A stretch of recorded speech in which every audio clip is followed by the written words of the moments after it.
In this lecture, we're going to talk about Docker image layers. A Docker image is made up of a list of read-only layers that represent file system differences. Image layers are stacked on top of each other to form a base for the container's file system. Take a look at this diagram here. Each image consists of multiple layers, and each layer is just another image. The image below is referred to as the parent image. We call the image at the very bottom as the base image. Docker is pulling the images layer by layer. You can also check the full set of layers that make up an image by running the Docker history command. As you see, BusyBox image consists of two layers.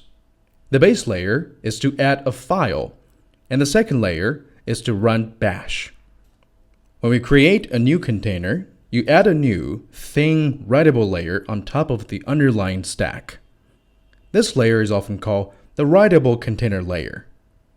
All changes made to the running container, such as writing new files, modifying existing files, and deleting files, are written to this thin writable container layer. The major difference between a container and an image is the top writable layer. All writes to the container that add new or modify existing data are stored in this writable layer.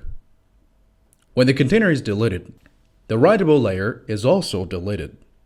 The underlying image remains unchanged.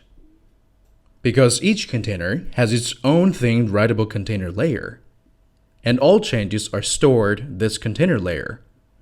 This means that multiple containers can share access to the same underlying image, and yet have their own data state. The diagram shows multiple containers sharing the same Ubuntu 15.04 image.